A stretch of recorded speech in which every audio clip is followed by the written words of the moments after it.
अभी महंगा हो गया, तो अभी हम लोग काम किए हैं कुछ इस पे कि इस कॉस्टिंग को कैसे कम किया जाए। अच्छा। क्योंकि अल्टीमेटली अगर बिजनेस से फार्मर मर जाएगा ना पप्पू भाई, तो बिजनेस ही डूब जाएगा। ये बात आपने सही बोला। और आप बॉयलर की स्थिति देखेंगे, आज के डेट में बॉयलर की ये स्थिति हो गई कि फार्मर मर रहा है। देखिए पप्पू, पिछली बार जब हम लोग 25-2500 डालते थे तो 1,40,000 के आसपास अप्रोक्सीमेटली एवरेज हम लोग को बचता था जी। जब से हम ये 8,000 की फार्मिंग कर रहे हैं तो हमको 2,40,000 का सेविंग है। अच्छा। 25 से 35 रुपए के बीच में पर बर्ड बचता है, तो अगर हम प्रॉफिट मार्जिन। दोस्तों नमस्कार। आपको करोड़पति मुर्गी पालक बोला जाए तो ये गलत नहीं होगा, क्योंकि वो इनकम भी लाखों में उनका मंथली बेसिस पे होता है। तो आज आइए कौशल जी से आपको मिलाते हैं और इसी के विषय में जानेंगे कि वो कैसे अपना प्रॉफिट एक अच्छा बनाते हैं, कैसे एक सिस्टमेटिक तरीके से फार्मिंग कर रहा है और लाखों में इनकम कैसे कर रहा है, इसके पूरे विषय में बात करेंगे। उसके पहले बोलना चाहूँगा, जो दोस्त हमारे चैनल पर नए हैं कि चैनल को सब्सक्राइब करिएगा और वीडियो को अंत तक जरूर देखिएगा। ये वीडियो बड़ा ही इंटरेस्टिंग होने वाला है, आपको इसमें एक नया सीख मिलेगा। पहले सर आए थे जी। और वो वीडियो जो आपका हम रिकॉर्ड किए थे, टाइम नहीं था, हमने रात में रिकॉर्डिंग किया, ठीक है। और उस वीडियो पे काफ़ी लोगों ने पसंद किया, 80,000 अब तक व्यू गया है। और उस वीडियो में जो आपका मार्केट स्ट्रेटेजी था मुर्गी पालन का, काफ़ी लोगों को पसंद भी आया, काफ़ी लोग कमेंट भी किए कैसे हो पाता है। आज उसी के विषय में हम फिर बात करेंगे एक बार दोबारा से, क्योंकि कई फार्मर शुरू में स्टार्टिंग तो करते हैं पूरे मनोबल के साथ और बाद में टूट जाते हैं, कर नहीं पाते हैं। आप अभी भी चला रहे हैं, तो कहीं ना कहीं इसमें प्रॉफिट आपको जिस लेवल पे आपने बताया हो रहा है बताऊंगा। जी जी पप्पू, पिछली बार जब हम आप आए थे तो हमने एक कॉन्सेप्ट आपको बताया था जी कि हम लोग ऐसा करने के लिए तैयारी कर रहे हैं। इस बार हमने वो किया हुआ है, आपने किया हुआ है। और इससे एक लॉट पहले हम इसको कर चुके हैं, उस पर हमको प्रॉफिट मिल गया है। उसके बाद ये दूसरा लॉट है। तो आज हम फिर से जानना चाहेंगे कि आज सर कौन से बर्ड पे अभी काम कर रहे हैं और क्या आपका मार्केट स्ट्रेटेजी है, कितना दिन में तैयार करके कहाँ सेल कर रहे हैं, और आपने बताया कि एक अच्छा प्रॉफिट होता है, तो वो कैसे हमारे किसान भाई जो देख रहे हैं वो ले सकते हैं, आप बताइए। अब वो देखिए, हम लोग पिछले 3 साल से जब से ये फार्म खुला सोनाली पे ही काम कर रहे हैं जी। पहले बड़ा मुर्गा रखते थे, बड़ा मुर्गा करते थे, बेचते थे। उसमें हम लोग को पहली समस्या जो बड़ी आ रही थी वो थी कि मुर्गी कैसे बेचें जी।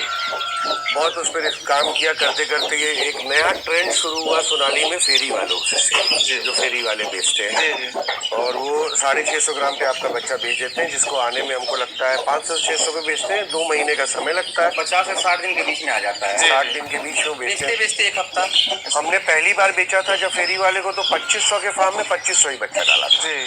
तो फिर हमको उस समय ये समझ में आया था कि यार इस पे तो जगह बच रहा है जी, हम और बच्चा डाल सकते, जिसके विषय में मैंने पहले बात की थी। अब हम क्या करते हैं, मेरा 2 फार्म है, दोनों फार्म मिला के 5,000 स्क्वायर फीट है। अच्छा। इसमें हम 8,000 बच्चा डाल रहे हैं जी, और 2 महीने में इसकी तैयारी करते हैं, 10 दिन बेचने में लगता है जी। तो मोटा मोटी 70 दिन के अंदर जहाँ 2,500 बच्चा बेचते थे हम 8,000 बच्चा बेचते हैं। अच्छा। और पिछला कैलकुलेशन जो है मेरा, वो 30 रुपए पर बर्ड मुझे बचा है जी। ये मेरे पास कैलकुलेटेड है, सेल है मेरा किया हुआ जी। जबकि बहुत लो था पिछली बार सोनाली का रेट, मार्केट सामने बेचे हैं जबकि। और इस बार नई चीज हमने किया है कि हम अपना फीड बना रहे हैं, मतलब अपनी कंपनी का फीड आ रहा है हमारे पास, वो हम खिलाते हैं। और देखिए आपका फीड का भी काफी अच्छा रिजल्ट है, आपके फार्म पे भी आप अपने फीड में भी काम कर रहे हैं, तो उसके विषय में भी बात करेंगे।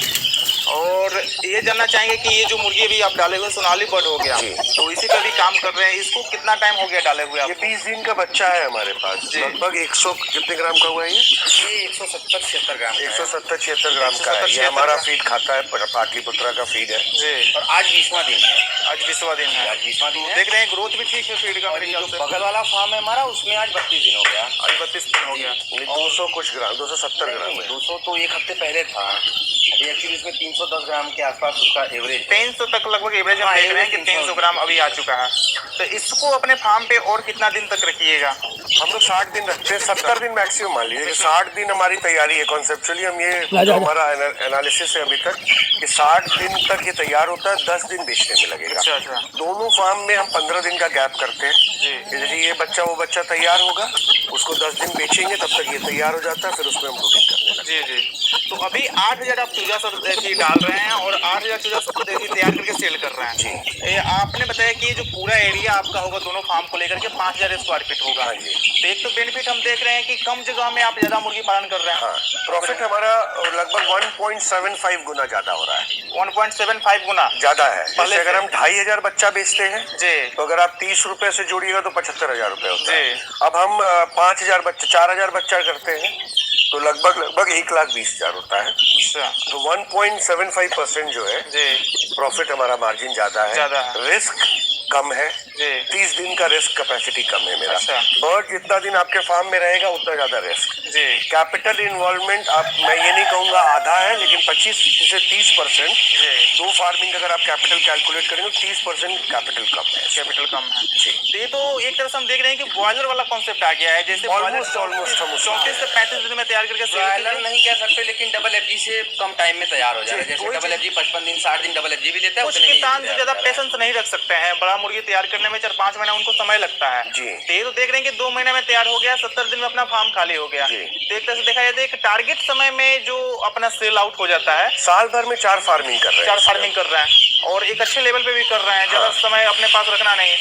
इसका मेन मार्केट जो है अभी आप लोग इसको सेल कर रहे हैं, वो कहाँ सेलिंग हो रहा है? फेरी का मार्केट है इसका। फेरी का मार्केट है। और इस समय सोनाली का हमको लगता है 75% सेल फेरी से है पूरे उत्तर प्रदेश में। अच्छा, तो अभी आपके पास 8,000 सर हम बर्ड देख रहे हैं। जी। तो 8,000 बर्ड फेरी वाले उठा लेते हैं उतना? एकदम उठा लेते हैं। एक दिन हर ऑल्टरनेट डे 6 से 7 कुंटल उठाता है फेरी। अच्छा, जैसे आज उठाया 7 कुंटल, एक दिन छोड़ के अगले दिन फिर 7 कुंटल। तो आपसे कितने कितने ग्रुप होता है 10-15 लोग का, जी, मिलके जी। सब उठाते हैं थोड़ा थोड़ा, लगभग 6-7 कुंटल एक दिन में उठाएंगे। अगले दिन उसको मतलब आज का दिन जब उठाए तब बेचेंगे, अगला दिन बेच के शाम तक फिर आ जाएंगे। अच्छा अच्छा अच्छा। तो ये पूरा ग्रुप बनाए हुए हैं आपने और वो फेरी वालों का ग्रुप है आपसे जुड़े हुए हैं? जी। तो उनको ये है कि डेली का माल मिल जाता है सेल करने के लिए और आपका ये है कि आपके पास डेली उपलब्ध और रहता है। उसमें 2 फायदा है। फेरी वाले जब उठाते हैं ना तो आपको होलसेल मार्केट से 5 रुपए प्लस देके जाते हैं। अच्छा फेरी वाले का ये भी एक है कि इसमें 5 रुपए आपको ज्यादा बचता है। अच्छा। क्योंकि छोटा छोटा माल उठाते हैं ना। जी जी जी जी। होलसेलर एक बार में 20 कुंटल माल उठाता है तो वो रेट कम देता है। कम देता है।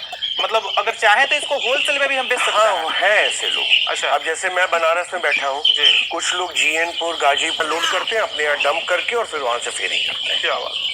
होलसेल और फेरी वालों को बेचने में बहुत अंतर नहीं है। ये 6-7 कुंटल उठाते हैं, वो 9-10 कुंटल उठाते हैं। 3-4 कुंटल का डिफरेंस आता है। 3-4 और रेट कुंटल का जो डिफरेंस आ जाता है 5 रुपए 7 रुपए का डिफरेंस आ जाता है। अच्छा अच्छा। सर जब आप 25-2500 बर्ड पालन करते थे तो उस समय लगभग हम वीडियो जब बनाए थे तो आपने पूरा एक कैलकुलेशन करके हिसाब बताया था कि लगभग 1,40,000 तक आपका प्रॉफिट होता था 60 से 70 दिन के बीच में। अभी आपने बताया था कि हमारा प्रॉफिट भी डबल होने वाला है और थोड़ा सा मुर्गी का क्वांटिटी बढ़ाने पे। तो अभी तो आप 8,000 मुर्गी पालन कर रहे हैं और चला भी रहे हैं, सक्सेसफुल चला भी रहे हैं। तो अभी का कॉन्सेप्ट क्या है, अभी कितना बचत हो रहा है इस काम से? देखिए बापू, पिछली बार जब हम लोग 25-2500 डालते थे तो 1,40,000 के आसपास अप्रोक्सीमेटली एवरेज हम लोग को बचता था। जब से हम ये 8,000 की फार्मिंग कर रहे हैं तो हमको 2,40,000 का सेविंग है। अच्छा। 25 से 35 रुपए के बीच में पर बर्ड बचता है। तो अगर हम प्रॉफिट मार्जिन, उसका 2 कारण है। पहला कारण ये है कि लेबर मेरा उतना है। अच्छा। इलेक्ट्रिसिटी मेरी उतनी ही लग रही है।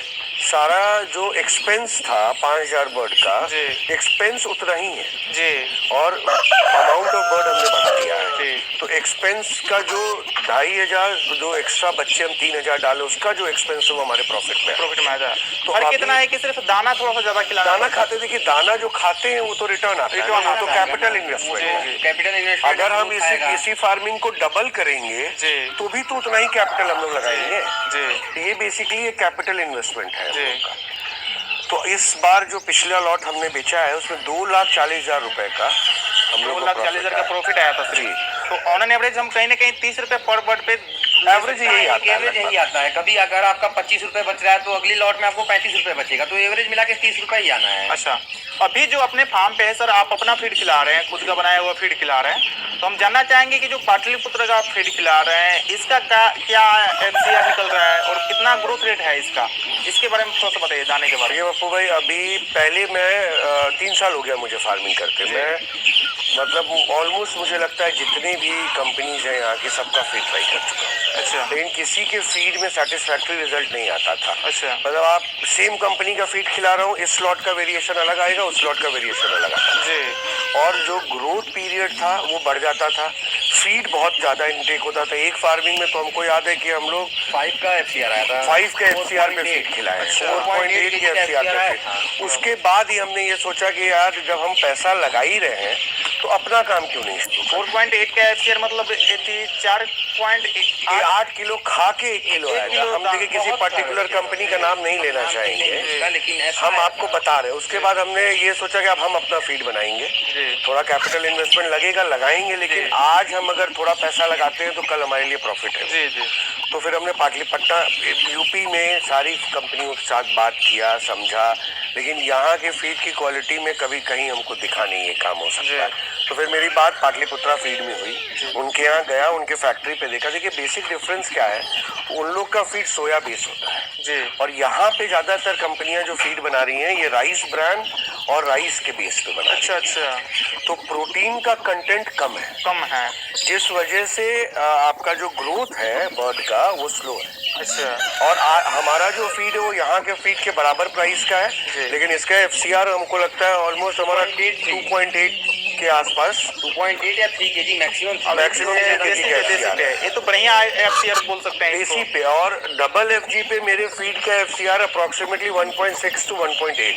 अच्छा। आप फीड की क्वालिटी देखिए, बॉयलर के दाने के बेस पे हम लोग का फीड बनता अच्छा, है। आपके हाथ में भी अभी देख सकते हैं अभी फीड है, और ये जो अभी फीड है कौन सा फीड होगा ये पाटलिपुत्रा का डायमंड क्राइलर फीड है, क्राइलर फीड है। लेकिन आप इसका क्वालिटी और दाना देखेंगे नहीं, ये बॉयलर बेस का दाना है। आप क्राइलर में इतना साफ दाना नहीं दिखेगा। क्राइलर में कोई कंपनी नहीं देती, यहाँ यूपी में तो बिल्कुल नहीं देती है। अच्छा अच्छा। क्योंकि यहाँ पे लोग मिलाते हैं वो जो राइस ब्रांड, उसको यहाँ लोकल पॉलिश बोल सकते हैं। जी जी जी। पॉलिश मिलाते हैं जिस वजह से दाना नहीं बन पाता है, डस्ट बहुत आता है। हमारे फीड में देखिए डस्ट, लेकिन फीड है दानादार तो है।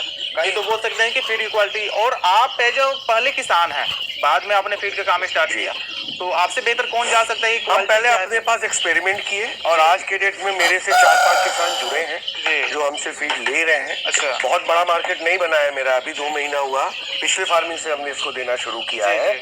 और जितने लोग अभी तक जुड़े हैं बहुत सेटिस्फाइड हैं। और चंदौली में एक किसान है जो डबल FG को खिलाते हैं, वो भी बहुत सेटिस्फाइड है। अभी हम दूसरी जगह चलेंगे जहाँ एक हमारे मित्र है, सोनाली का फार्म है, वो खिला रहे हैं फीड को। अच्छा। उनका ग्रोथ जो है वो आपको जितने भी फार्मर जुड़े थे वो सारे लोग हमारे बोलने पे या हमारा रिजल्ट देख के, जो भी आप बोल सकते हैं, ये फीड खिला रहे हैं, सेटिस्फाई है, रिजल्ट भी बढ़िया है। रिजल्ट उनको अच्छा मिला तभी ना खिला रहे हैं। हम लोग फार्मरों को मदद करते हैं। अभी इन तरह से कोई फार्मर जैसे मेरा वीडियो देख के आता है तो हमारी पूरी कोशिश होती है कि हम हर तरह से उनकी मदद करें। अभी आज के समय में, अभी जो ग्रोथ समय चल रहा है, इस समय चूजा महंगा भी हो गया, चारा भी महंगा हो गया, तो अभी हम लोग काम किए हैं कुछ इस पे कि इस कॉस्टिंग को कैसे कम किया जाए। अच्छा। क्योंकि अल्टीमेटली अगर बिजनेस से फार्मर मर जाएगा ना बापू भाई, तो बिजनेस ही डूब जाएगा। और बात आपने सही बोला। और आप बॉयलर की स्थिति देखेंगे, आज के डेट में बॉयलर की ये स्थिति हो गई कि फार्मर मर रहा है। बच्चा 54 रुपए हो गया है, दाना 50 रुपए किलो हो गया है। तो हमको कुछ न कुछ इससे पहले कि बॉयलर वाली बीमारी हमारे सोनाली में आए, ये कॉस्टिंग इससे पहले हम पिछली बार हमने 2-2,500 में 4,000 डाल के एक नया एवोल्यूशन लिया। आज के डेट में हमको लगता है हमारे क्षेत्र में हमको देख के, हमसे सीख के हमारे यहाँ आके लगभग 50 फार्मर ऐसे हैं जो ये काम कर रहे हैं।